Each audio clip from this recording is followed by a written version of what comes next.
말씀을 또 듣고 또 안수기도 하도록 그렇게 하겠습니다. 여러분, 가정과 교회의 차이가 무엇일까요? 가정과 교회 차이가 있죠, 많이. 근데 가정은 대부분 보면 아이 중심입니다. 특히 초등부, 중고등부 이런 아이들이 있는 가정은 보면 거의 다 아이들 중심입니다. 식단도 보면은 아이들이 좋아하는 것, 그 남편이 좋아하는 것이나 아버지가 좋아하는 것이 아니라 아이들이 좋아하는 것, 계란말이라든지 햄이라든지 또 떡볶이, 그런 것도 또 짜지 않고 맵지 않은 그런 음식, 아이들 위주로 식단이 꾸려지는 것입니다. 또 엄마의 동선을 보면은 아이들이 학교 갔다 오는 시간, 학원 갈 시간에 맞춰서 엄마가 움직여야 되는 것입니다. 그래서 가정은 거의 아이들 중심으로 엄마가 움직여지게 되어지고 식단도 그렇게 차려진다는 것입니다. 그러나 교회는 다르죠. 교회는 청장년이 중심이 될 때가 많이 있습니다. 그러다 보니까 아이들이 상대적으로 소외되고 또 무관심하게 되는 경우가 참 많이 있다는 것입니다. 교회 안에서 말입니다. 우리가 다음 세대 외치고 있지만 실제적으로 교회에서는 헌금을 하는 청장년들이 우선이 되어주고 아이들은 그냥 소외되는 그런 경우가 참 많이 있습니다. 그런데 예수님은 아이들을 보는 관점이 어땠을까? 우리와는 달랐다는 것입니다. 우리 주님은 어린아이들을 품에 안으시고 안수해 주셨습니다. 그리고 뭐라고 말씀하셨습니까? 어린아이와 같이 되지 않고는 결단코 천국에 들어가지 못할 것이다. 천국에 들어가는 기준이 어린아이였다는 것입니다. 그처럼 우리 주님은 아이들을 굉장히 품어주시고 사랑하고 그들을 축복하는 모습을 보게 되는 것입니다. 마태복음 18장 4절입니다. 같이 읽겠습니다. 그러므로 누구든지 이 어린 아이와 같이 자기를 낮추는 사람이 천국에서 큰 자라. 아이들은 어른들처럼 그렇게 교만하지 않습니다. 자기를 드러내지 않습니다. 아이들처럼 자기를 낮추는 사람이 천국에서 큰 자다. 아이를 비유하면서 우리 주님께서 천국의 큰 자를 설명해 주고 있는 것입니다. 그런가 하면은 18장 5절에서는 이렇게 말씀합니다. 같이 읽습니다. 또 누구든지 내 이름으로 이런 어린아이 하나를 영접하면 곧 나를 영접함이니. 어린아이 하나를 주님의 사랑으로 정말 주님을 영접하는 것이 바로 나를 영접하는 것이다. 그렇게 주님이 말씀하고 있는 것입니다. 그리고 10절에서는 또 이렇게 말씀합니다. 같이 읽습니다. 삼가 이 작은 자 중 하나라도 업신 여기지 말라. 아이들을 업신 여기지는 않지만 무시당하는 경우가 참 많이 있습니다. 교회 안에서 말입니다. 그러나 우리 주님은 어린아이들을 축복하고 어린아이들 오는 것을 금하지 말라고 말씀하고 있습니다. 여러분, 아이들은 교회에서 막 아이들 울음소리가 들리고 뛰노는 소리가 들려줘야 되는 것입니다. 지난주에 방글라데시 선교 아울리치에서 저는 개인적으로 참 마음이 아팠습니다. 무엇 때문에 마음이 아팠는가 하면은 세 곳에서 우리가 야외 집회를 했는데 사진을 보면은 그 앞에 아이들 거의 다 아이들입니다. 그 다음 사진도 보여주시고요. 다른 지역인데 여기도 보면 거의 다 3분의 2 이상의 아이들입니다. 또 이제 공간에서도 한 것도 거의 다 아이들이거든요. 그 아이들, 문명과는 거리가 먼 아이들이었습니다. 전에 말씀드렸습니다만 대한민국 모르는 나라가 거의 없거든요. K-팝이라든지 드라마를 통하여서 우리 대한민국이 다 전 세계에 알려졌습니다. 그런데 대한민국이라는 나라 자체를 모르는 것입니다. 전혀 대한민국이 어디 있는지, 그만큼 문명과는 고립된 지역에 있는 그런 아이들, 학교도 없습니다. 그러다 보니까 문명률이 61.5%가 되는 것입니다.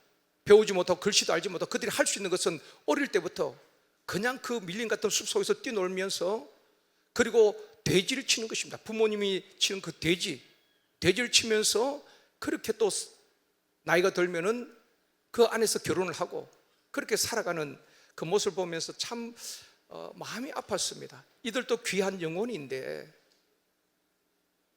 한 영혼이 얼마나 귀합니까? 근데 제 정말 마음은 몇 명을 데리고 와서 공부라도 가르치고 싶은 그런 마음들이 일어났습니다. 학교도 없고 가르쳐줄 선생님도 없고 그렇게 정말 비참하게 살아가는 모습을 보면서 참 마음이 아팠습니다. 그들에게 꿈도 미래도 보이지 않았습니다.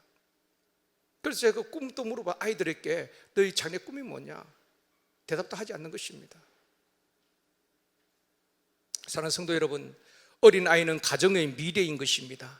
다음 세대는 교회의 미래인 것입니다. 청소년은 나라의 미래인 것입니다. 그래서 어떤 역사학자는 이런 말을 했습니다. 그 나라의 장래를 보려면은 그 나라의 청소년들을 보면 알 수 있다. 그렇게 이야기를 하고 있습니다. 그래서 우리 젊은 청소년들을 꿈나무라고 말하는 것입니다. 우리 교회에서 맡겨진 꿈나무들에게 우리가 좀 관심을 가지고 그들을 격려하고 양육하고 기도할 수 있기를 원합니다. 신앙 교육과 양육은 어릴수록 좋습니다. 여러분 경험하고 있잖아요. 여러분 나이가 한 30 넘어가면 기억력이 그때부터 자꾸 감퇴되는 것입니다. 어린 아이들은 금방 암기하는 것입니다. 어릴 때 말씀 많이 읽게 하고 듣게 하고 암송시켜야 되는 것입니다. 여러분 저는 우리 중고등부나 우리 청년들 또 연세 드신 분들 한 가지 차이점이 뭔가 하면은 설교하다 보면은 중고등학생들이나 또 청년들은 핸드폰도 만지고 안 듣는 것 같아요. 3만 원 같은 데 물어보면 다 기억합니다. 오늘 내용이 무엇이었는지. 그런데 죄송하지만 우리 연세 드신 권사님들은요 열심히 듣습니다. 뚫어지게 아멘 또 하시면서 뭐 핸드폰 보지 않습니다. 오직 강단만 바라보고 집중해서 듣는데 권사님 오늘 말씀 뭐 들었어요? 그러면 난 몰라.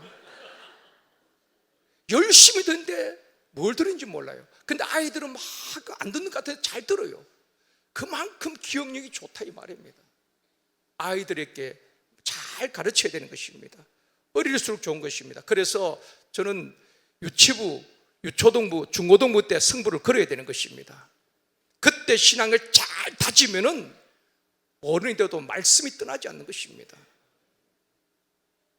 다음 세대는 교사들에게 달려있다고 저는 확신합니다. 교사들의 믿음과 영성이 어떠냐에 따라서 그 교회의 다음 세대의 미래가 달려있는 것입니다.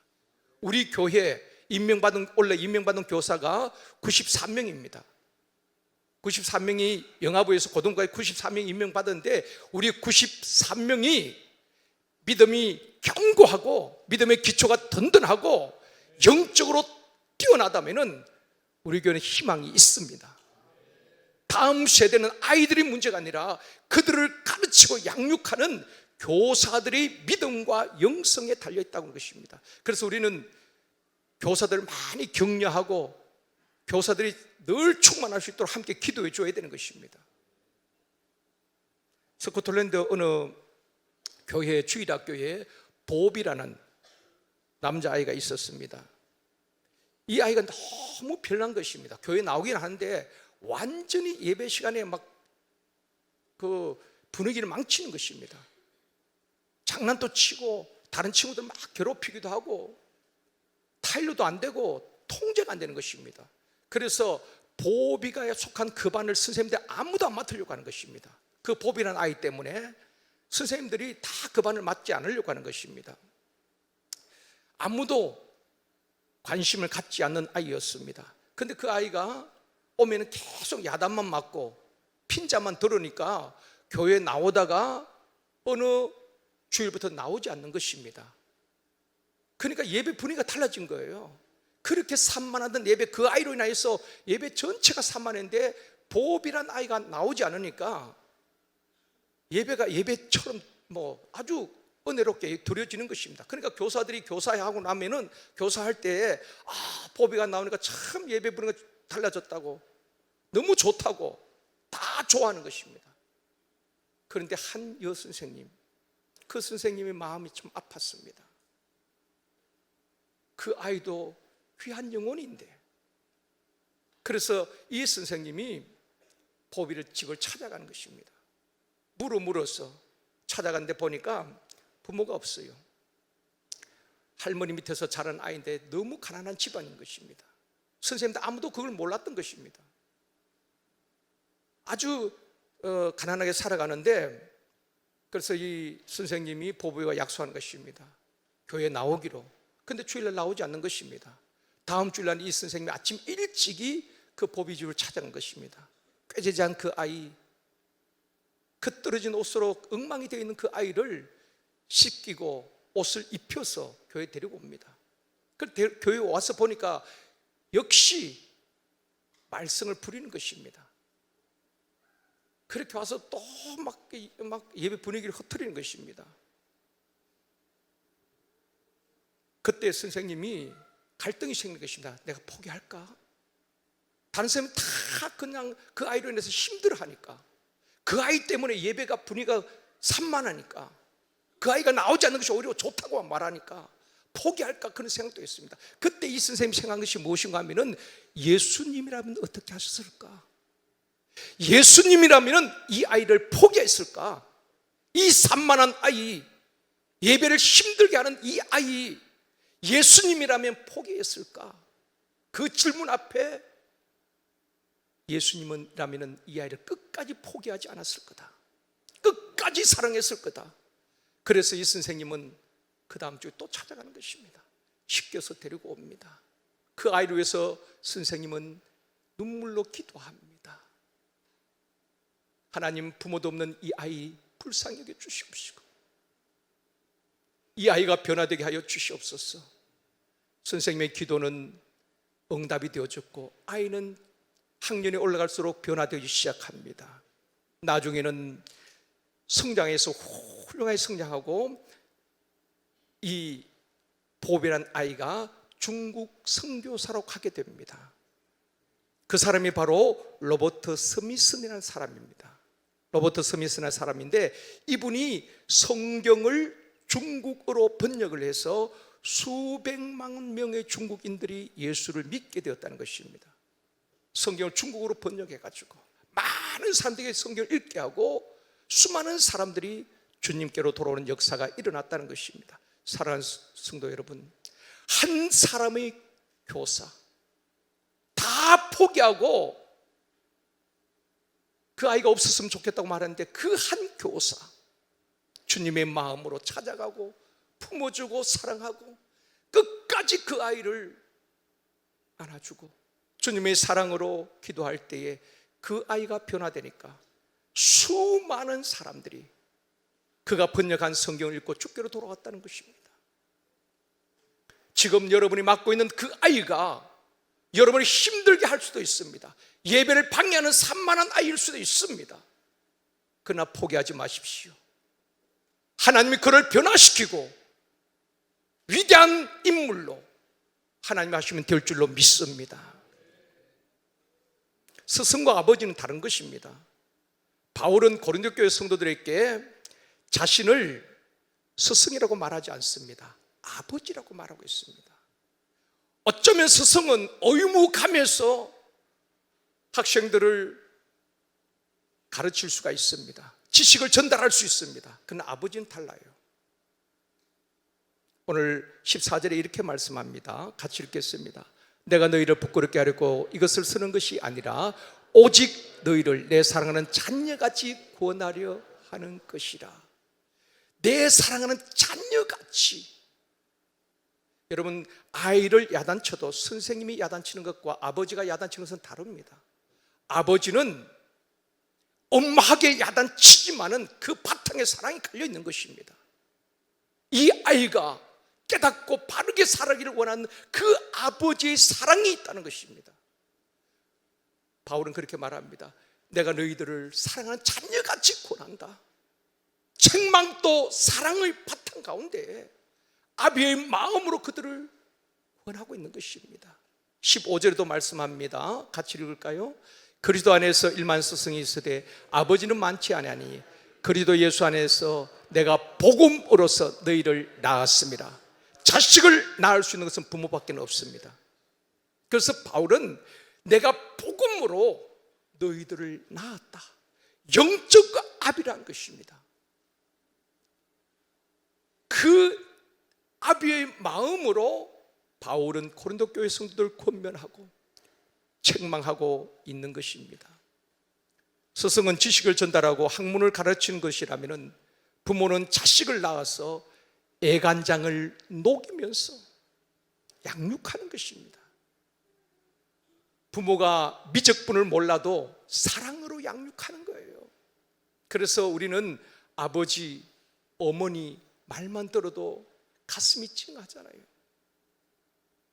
엄마가 보고플 땐 엄마 사진 꺼내놓고, 그러면 막 군인들 눈물 펑펑 쏟잖아요. 엄마는 늘 우리에게 끝없이 사랑을 주는 분인 것입니다. 아버지도 마찬가지지요. 그런데 우리는 그렇게 생각합니다. 나는 양육하고 뒷바라지를 잘 했는데 왜 자녀들이 변화되지 않는가? 여러분, 지금까지 교육이란 이름으로 공부만 가르치려고 했지 말씀으로 양육하지 않았다는 것입니다.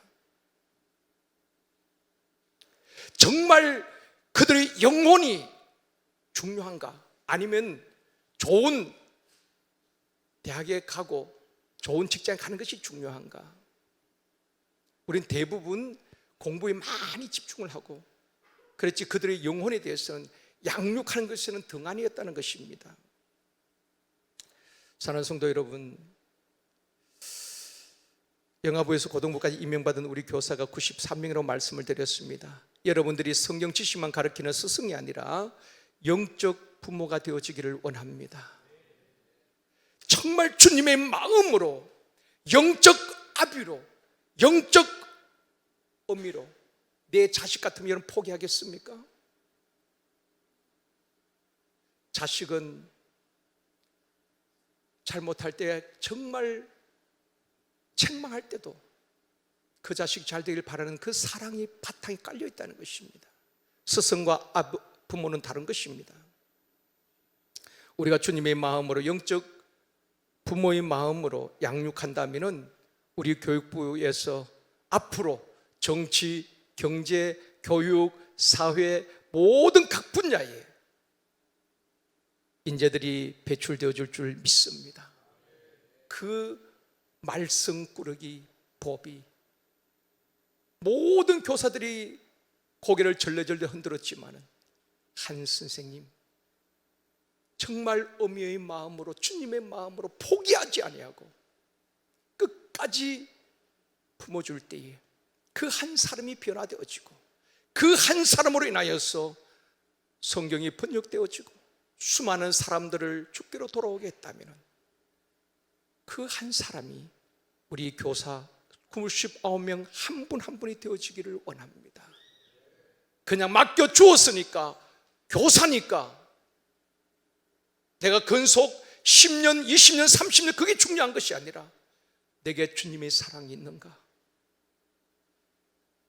단순히 스승으로 가르치는가? 아니면 나는 정말 영적 아비로, 바울이 내가 자녀를 권하던 너희들을 권한다, 복음은 너희를 낳았다, 이런 영적 아비와 어미의 마음으로 우리가 다음 세대를 양육하고 그들을 가르친다면 우리 교회에서 또 여러분의 가정에서 하나님께서 귀하게 쓰시는 이 시대에 사무엘 같은 민족적인 인물들이 나오게 되어줄 줄 믿습니다. 지금 볼 때는 전혀 희망이 없어 보인다고 여러분 포기하지 마십시오. 하나님 아시면 지금 여러분이 그 양육한 그 아이들, 영아부에서 고등부, 이 아이들이 앞으로 하나님께서 어떤 인물로 쓰실지 누가 알겠습니까? 하나님이 쓰시면 그 인생 밑바닥에 있는 요셉도 들어서 애굽의 총리가 되게 하셨고, 포로로 끌려온 다니엘도 그 총리로 하나님께서 귀하게 쓰셨지 않습니까? 우리 교사들이 그런 다음 세대에 대한, 우리 아이들에 대한 기대감을 가지고 우리 다음 세대에 꿈을 심어주고 신앙으로 잘 양육하였어 위대한 글로벌 인재들이, 정말 하나님께서 귀하게 쓰시는 인물들이 여러분의 가정과 우리 교회에서 많이 세워줄 수 있기를 주님의 이름으로 축원합니다.